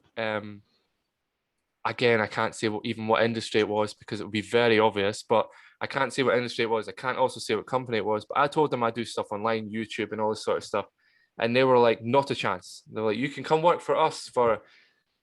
I can say the wages because you're not going to know what job it was, but it was £9. No, it was £8. No, it was £9.21 an hour. But they were like, but if you're under no circumstances are you allowed to have a presence online. That is not happening. And it wasn't even like, and it wasn't insecurity, because people have jumped to that conclusion, being like, it must have been doorman. No, security don't care what you do as long as you're not on your phone at work and you're working hard in security. They're not bothered with social media. That is, just don't put what you're working on. That's fine. This was a completely irrelevant industry, but I'd recently joined, you know, getting a job, and I'd explained to them that I did social media, and the people were like, that's completely fine, as long just know that we'll be monitoring what you say and what you do and all this sort of stuff on my other channel. Obviously, I think that's what people have to remember online is, you know, and I've touched on before on, like, you know, various different, you know, to people and channels and things like that, is that going out every weekend and posting how drunk you are and how much you're, you know, if you're on anything or if anything like that, don't post that on social media, because people can see that. Like 10 people can see that. Out of those 10 people, 5 people could be your future employers. Do you really think they're going to hire somebody that's like got, you know, drinking every weekend? You do kind of and that's just like normal people, not like, you know, us men media. It's normal people that really do need to watch what they say. Yeah, I think that's it. I think it's any future employer can see it. I don't think it. Again, because I don't work in the presenting side on radio much anymore. I'm not so much representing the radio station, but I know for a fact if I posted something horrendous on Twitter, it would be, in some circles, it would be that guy from Northsound has done it. Despite that, obviously now technically my role is with Bauer Scotland rather than with Northsound. My official job title is Bauer Scotland rather than Northsound. It would still be, it would still tie back. It still wouldn't look good on me. If people think you're a risk and you're going to bring kind of their brand into disrepute, they're not going to risk it on you. I mean, you've got to be a certain, again, kind of go back on me with something I said earlier, but you've got to be a certain level of person to get away with that. Brands don't want that hassle. Brands don't need that hassle. They'll find you somebody else. Yeah, there's always that one quieter person that's kinder and nicer. Like, I'll just work with him. He may not get the traction of the viewers, but we know he's not going to say anything that's like non-controversial. And to be honest with you, I haven't, because I don't watch what I'm saying in the sense of I say anything bad ever. Like, I'm just not that type of person that goes out and is like that. I mean, I hate swearing. That's one thing I do not like. And I do not like people that speak ill of people, just because with me, with my learning difficulties, I would never do that.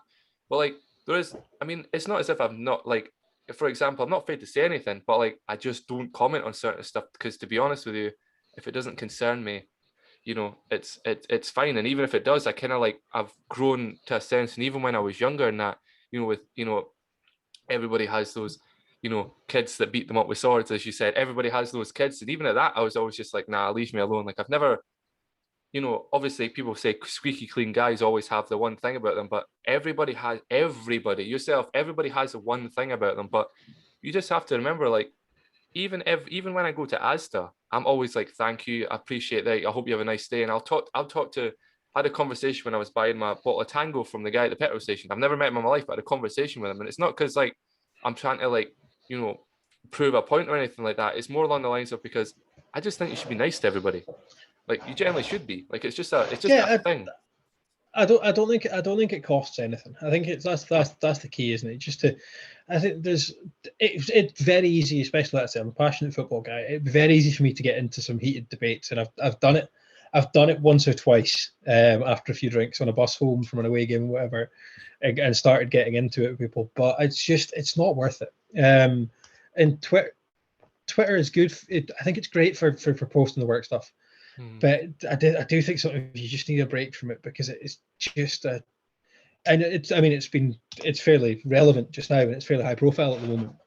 The racist stuff and all that football is standing up against on Twitter. But I think it's far broader than football. It's a kind of societal thing.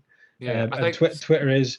I've certainly noticed it. I think in the last year, with everyone being locked in their houses as well. I think it's got worse. It is just a bit of a cesspit of just faceless abuse and horrible things. The thing is, I don't think you ever go on to. Sorry, I don't think you ever go on to Twitter and scroll through it and come off it feeling better than you did when you went on. Yeah, the thing is, I've always like I was just brought up. To be perfectly honest, I was just brought up by my mum, but then I have an older brother who always like tried to stir me in the line. And to be honest with you, my little sister actually stirred me in the line. She's 21, so she's a couple of years younger than me, and she stirs me in the right line every day. But I think it's because even when I was younger, my mum always brought up like, if you're going to treat somebody bad, you can't complain when they treat you bad. So like I've always thought if I'm nice to everybody, and to be honest with you, I am just because like I genuinely am one of those people that believes.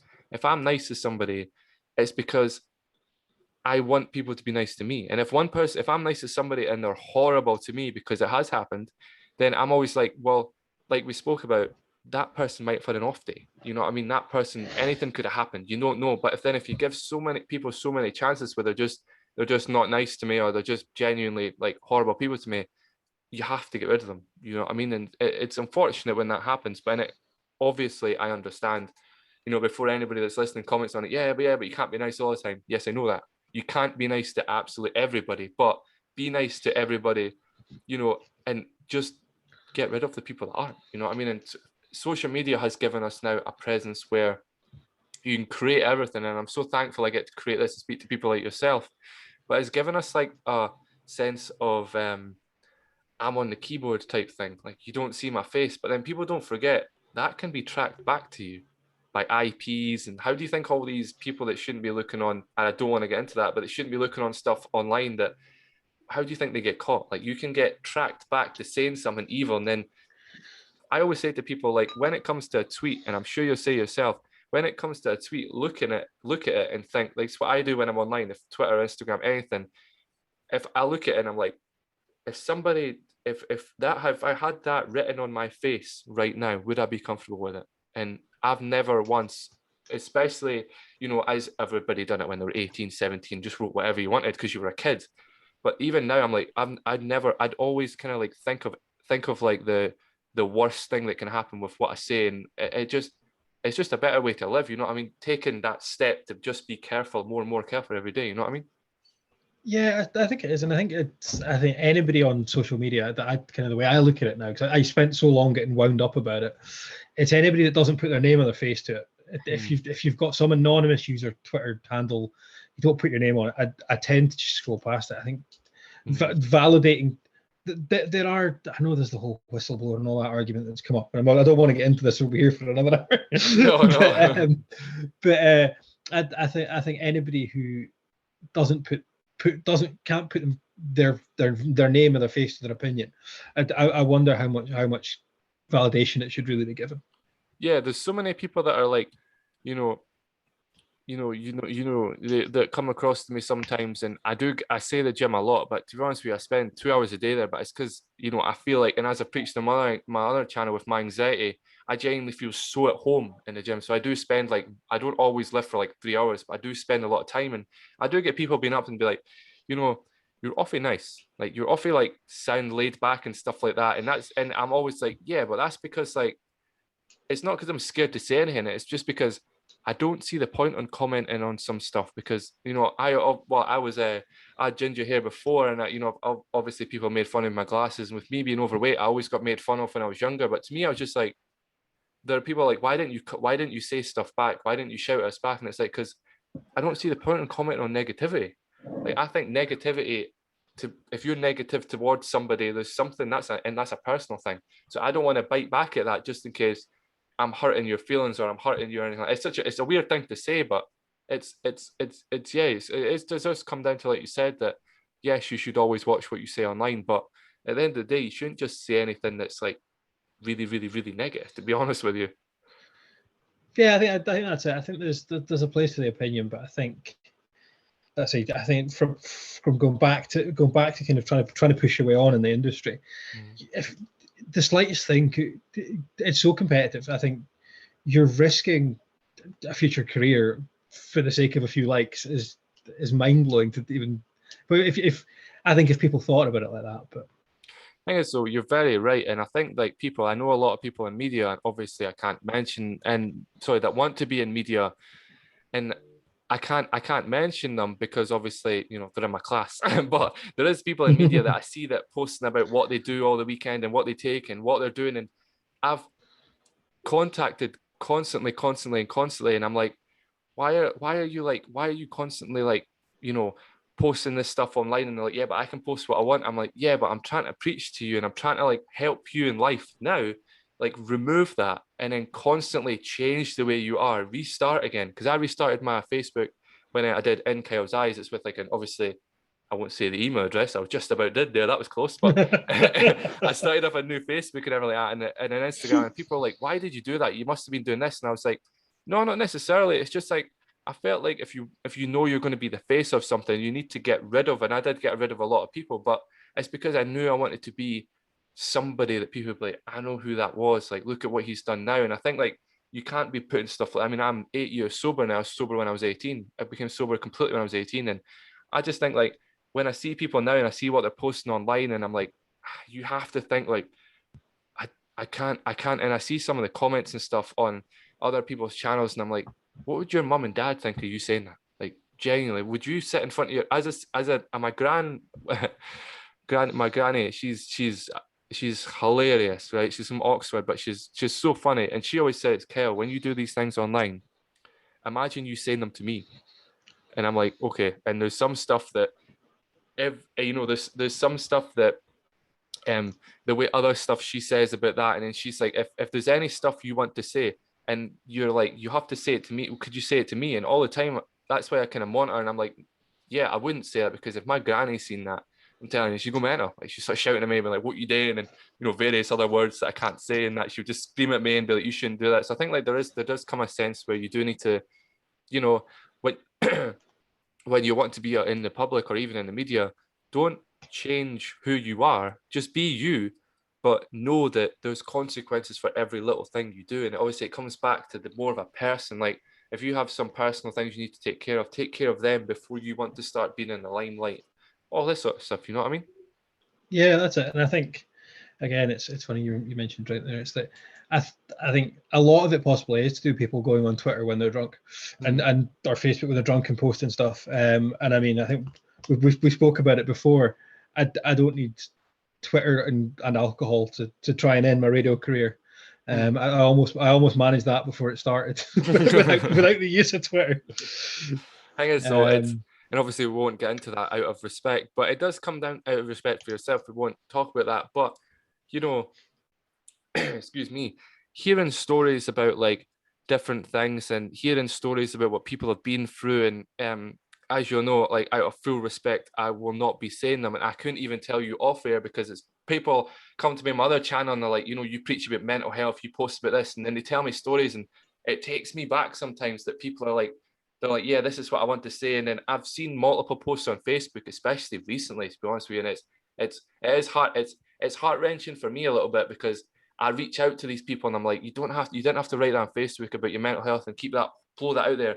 What about messaging me? Let me help you, let me push you. And then some other people have wrote stuff and I'm like, how on earth do you feel it's okay saying that online? Like, I've seen it on the news, and there's been a lot on the news recently that, it is what it is. And I'm like, how did you feel comfortable saying that online? Like, that is like that. It blows my mind how people don't realize that anybody can create an account, but they forget, like, it can be traced back to you. And then when it's traced back to you, people are like, oh, I never said that, I never did. It's like, yes, you did. You have to, like, back to what we were saying earlier. It's like, when you're in a spotlight position and when you want to get to the top, you do have to monitor what you say. And when it comes along to, like, monitoring what you say, you just can't be that guy that's like, okay, I'm going to sit back and I'm going to be really quiet. You still have to say your opinions and be who you are, but don't just always, because I would never tell anybody to change, because it's up to themselves to change. And I always speak to them, always remember that anything online can be traced back to you. Like, anything you could go and shout at somebody, and, like, road rage is, huge just now. You just go and shout and swear at somebody from the car, blare your horn, and that you're going to see them again. Like, it just is what it is. And you have to be able to sit there and I always said another one, not to keep on going on about it, but another one is, if you had your mum right standing there, like, I have to compare it to mum because I only had a mum, obviously, and if I had my mum standing right there, what would she say about my actions? So I always have that on my back, that even before I had got social media again, I always had that on my back. Like, what would my mum say? Like, would she accept this? And I mean, I was crazy as a kid, so she probably wouldn't have. But I mean, ever since I became sober, I just kind of realized that is that, to be honest with you.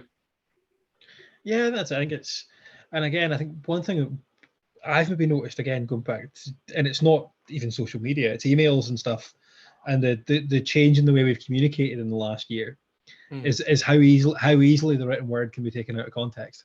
How easily the intent behind something is lost when it's written down. Yeah, it is crazy. And I think, like, yeah, as you say, we could go on for hours and hours and hours. And I do want to ask you certain questions, and I completely, unless you want to say anything else on that topic before I change. No. Let's go over. I could get down this social media rabbit hole and rant for a long time. Oh yeah, so we could make a 6-part series on, on the next 6 weeks. You can be my poster, and we can post to you. But what I'm always interested to ask people in that is, because people sometimes look at my decisions a little bit, why do you think this? And, like, why, in the sense of, like, why did you look up to this person? And I'll tell you mine first, because, just so you don't think, oh, you're just saying that because of me. And that I actually look up to people like Kevin Hart. Now, when I was younger, Kevin Hart obviously wasn't a thing, but somebody that was a thing was, like, comedians in general, like Dave Chappelle, grew up from, like, dirt poor, had absolutely nothing. And I looked up to him because I was like, this guy has been so take away everything he said, because that I look up to the person, not what he said. And I'm like, look at what he, he was dirt poor and stuff like that. And then that's where he is now. You know what I mean? It's so impressive. Same with artists. I mean, I look up to, like, so many of these artists, because I don't look up to what they do. I look up to where they came from to where they are. So, like, going from absolutely having nothing to being on the streets to being some of the biggest, like, for instance, a great example, to be honest with you, is Lil Wayne. Lil Wayne shot himself when he was younger with his mum's gun. And then look at him now. He's worth, what is it, like 230 million or something like that. It's like, that's so impressive. So that's somebody I looked up to. And obviously I looked up to my mum, as you probably gathered. But what's a famous person you look up to, or celebrity, same word really, you look up to? And then who was a non-famous person you look up to growing up? Sort of the celebrity kind of thing. Again, it's that work ethic story, and I think, again, a lot of what comes back with me is football. It's that kind of from. I always think the story of Sir Alex Ferguson is it's a very cliched one, but it's incredible, from a council house in Govan to speaking at Harvard Business School. Yeah, he's a very good guy as well. And I mean, I'm missing out a little bit in the middle there, but it's to be this from a poor family in Govan, to speaking at Harvard to these business grads is incredible, and it's that kind of and I'm looking for more examples. You've kind of sprung that one on me. But it's that kind of story. It's that self-made person. It's that drive, that motivation. That's kind of I find very inspiring. And again, following off like you, I think if I was good, the non-famous person possibly would be somebody like my mum, who just took back again. My grandparents were council house. They weren't particularly well off. They weren't poor, but they weren't particularly well off. 2 daughters, but we grew up in an area at Maastricht in Aberdeen, which isn't a lot of council housing, not big fancy houses. It's not. Again, we weren't the poorest, but we weren't particularly rich. Yeah. And my mum went from, and she through all that kind of the what you wouldn't call it, not a great school, public school, sorry, to being a bank manager. She did that. She was a bank manager that was just when I was born, and then when I was 5 or 6, she decided she didn't want to do that anymore, and went back to uni. Went back to uni to study to be a teacher, and is now the head teacher of the school that she went to and I went to. Damn. So it's to me stories like that are it's next generation, because it always, and it comes back to like, obviously Bill Gates was from a wealthy family and all this sort of stuff, but it does, someone like your proper rich people out there, they came from such poor, just like undoable backgrounds is a nicer way to put it, to then be, even not like, I'm not saying you're mega rich, but even like earning money, and it's just, I mean, I know a girl that her parents had no money and like literally nothing, and then they because they couldn't work, they physically couldn't do it, so she helped take care of them, and then it turns out she's in, like, obviously I can't say, but she's in a really high position at a certain job that would blow people's minds, and it's like, yeah, but she literally had, I mean, we had to help her, a lot of us used to like buy her like donuts and cookies and stuff like that, and then buy her food because she couldn't afford it, and now she's like way up there. It's so impressive. I think I'll dispel something now. If anybody wants to make mega money, don't get into local commercial radio, because there is no money in the grand scheme of things. I mean, it's not. I think probably money beyond a certain point is just a scorecard, isn't it? Yeah. Money's to me, money's vulgar. It doesn't. It just, your bank account can get bigger. You know what I mean? That's what it is. I mean, like with little on the way and stuff, I want to be able to provide the best in that. But I mean, I'm not driven massively by it. And I think it's more like with Westwood, it's all about kind of, it's not where you're from that defines you. It's not what you can change your own story. It's not about, just because I went to not the greatest school and I wasn't the best at school hasn't defined who I am. Mm-hmm. Yeah. And I think a lot of people have I would say have a poor attitude. Let that become their story, which I don't know, which I don't think is right. No, I don't think you should blame it. Or like, a lot of people have been like, how did your parents have this, and how do you have this? Your parents must be this, your parents must be that, and it's like, yeah, but you shouldn't go around thinking that I should have had that because my parents should have worked harder. I mean, did you have a house? Yes.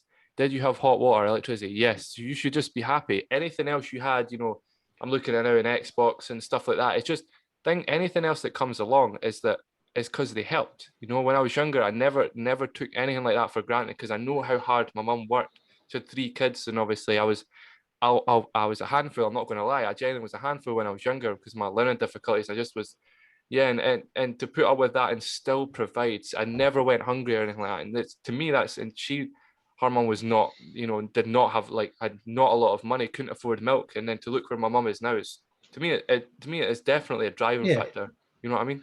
That's it. I mean, I'm saying money's not. I mean, I bought my own house with my girlfriend when I was 24. We bought this place when I was 24.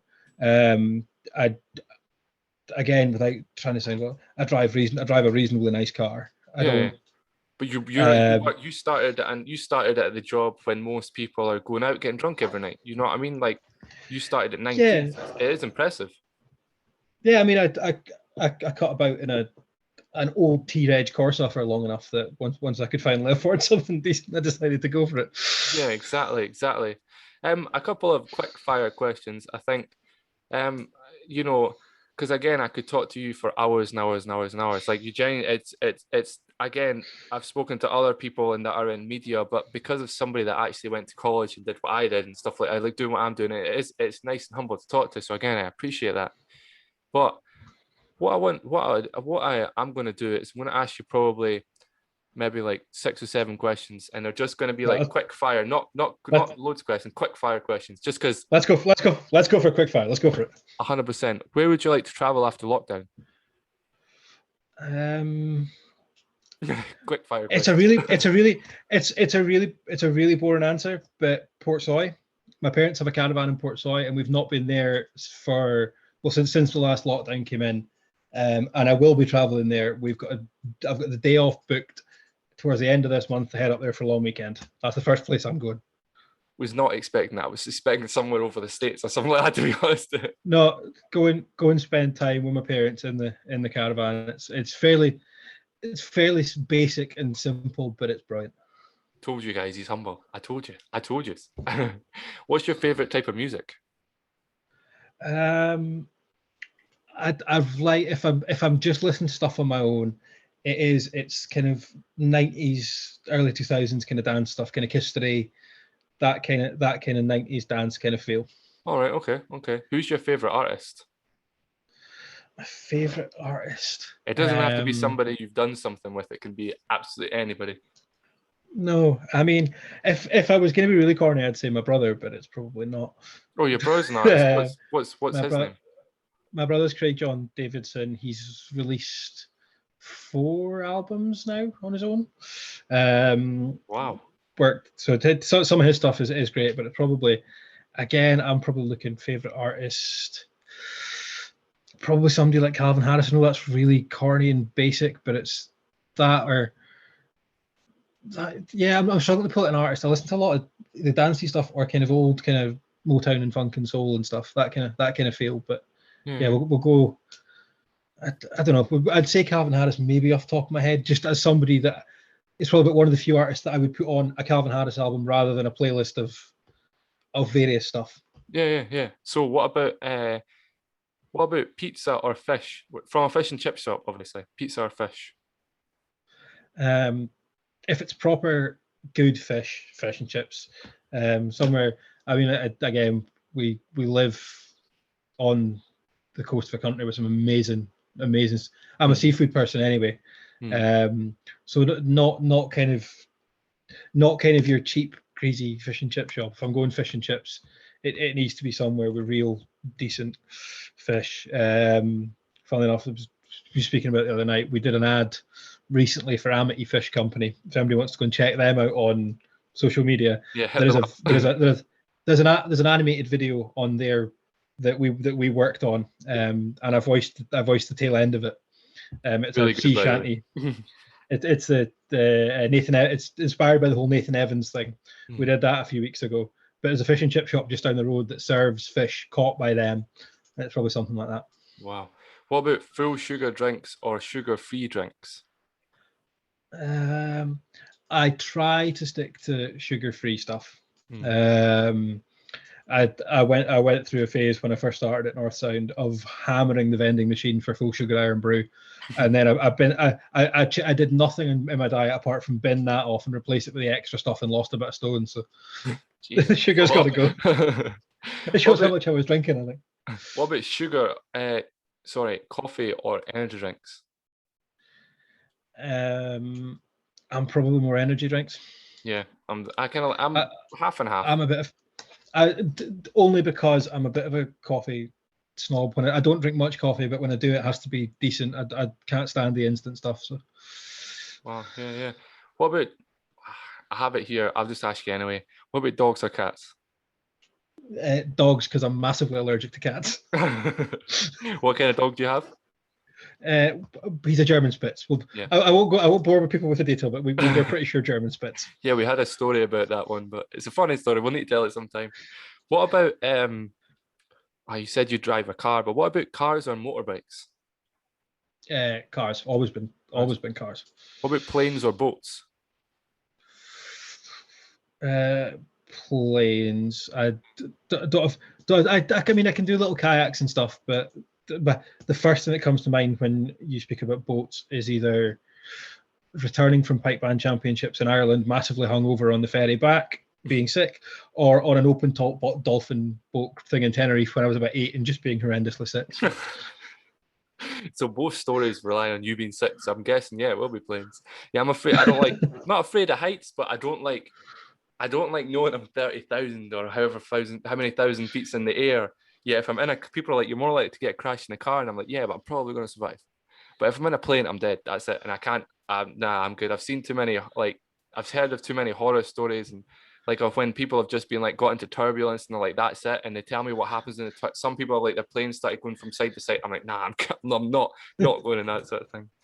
Well, what I do want to say again is I'm sure everybody will want to know is what is your we'll say your Twitter, since we'll just keep it to Twitter, but what is your Twitter for everybody that wants to follow? It shows you how lazy I am with social media and stuff. I'm at Allan Davidson 7.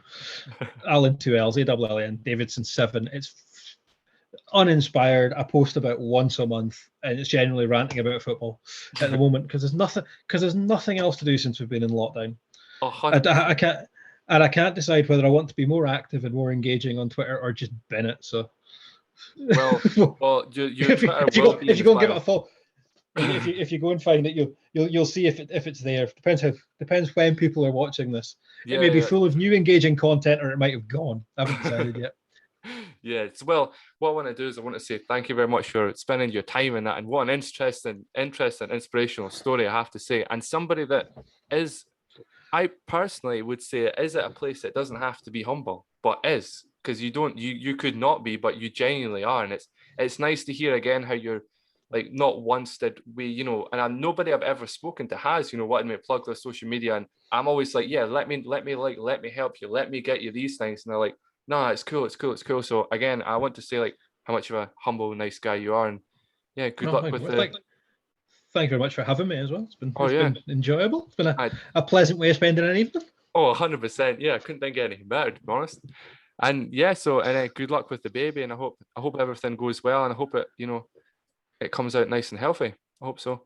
Right. Thanks very much. Right, it's okay. You take care, mate. All right, and I'll speak to you soon. Right. Thanks very much. You too, mate.